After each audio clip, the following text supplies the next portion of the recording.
All right, my name is Martha Smith, and I'm going to be doing a speech on conflict management styles. Good afternoon, everyone. Imagine this. You're working in a national park, and two hikers are arguing on whoever gets the last spot at a crowded campsite.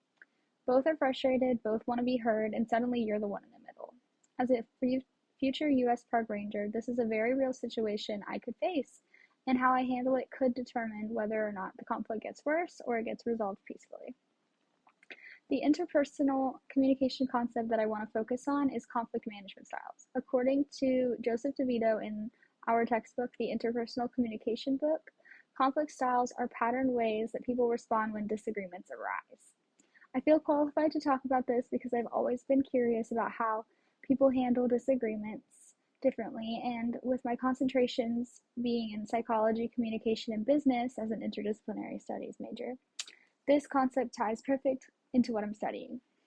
Today I'm going to talk about what conflict management styles are, why this concept resonates with me, and how it will be useful in my future career as a park ranger.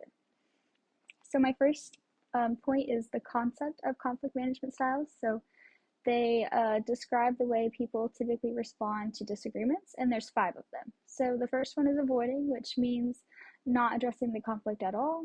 Then accommodating, which is letting the other person have their way, even if it means sacrificing your own needs. Competing is standing your ground but trying to win the argument. And compromising is meeting in the middle, where both sides give up something. And then lastly, collaborating means working together in order to find a solution that satisfies both parties. And as DeVito explains in our textbook, there is no style that's right or wrong. It really just depends on the context and like how the situation is. The key is being aware of your tendencies and learning to adapt.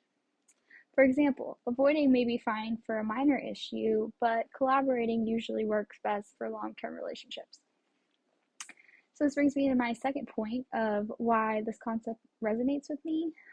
This concept resonates with me because I know that I naturally lean towards avoiding conflict. And in fact, I scored very low on both the verbal aggressiveness scale that we did and the argumentativeness scale. So that kind of just confirmed that I usually stay away from confrontation, which is very true of me. And it's not always bad, but I know that avoiding conflict too much could create bigger problems for me later on, and I've seen it happen. So it's definitely something that I'm actively trying to improve on. And by learning more about conflict management, I can recognize my own default style and practice adapting to different situations. And I found some research, some communication researchers, Thomas and Kilman, who developed the conflict mode instrument, point out that our effectiveness increases when we know how to flex between styles instead of just sticking to one type of style. And for me, that means learning how to compromise or collaborate instead of just shutting down in difficult situations. And that brings me into my third point of how it will help my career as a U.S. park ranger. As a park ranger, conflict management will be a huge part of my role. National parks are busy, diverse spaces where people sometimes break the rules, misunderstand regulations, or disagree with each other. I need to be able to de-escalate the conflict calmly and professionally in order to help keep parks safe and enjoyable for everyone. And this connects directly to my studies. From psychology, I've learned how people behave under stress. From my communication courses, I've learned how important tone and body language are in difficult conversations.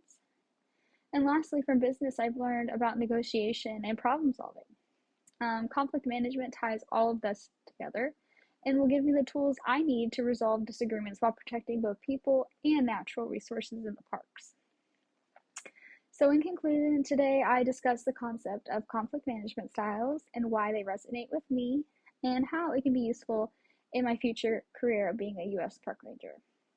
Conflict is avoidable in life, but how we handle it makes all the difference. By understanding the 5 conflict styles and learning how and when to apply them, I'll be better prepared to guide others through difficult moments with patience and professionalism. And as we continue this course, I challenge all of us to think about our own conflict styles, and do we usually gravitate towards avoiding, accommodating, compromise, or collaborating, or a little bit of both? But most importantly, how can we use all of this knowledge to improve not just our own communication, but our relationships, careers, and everyday interactions. Thank you so much.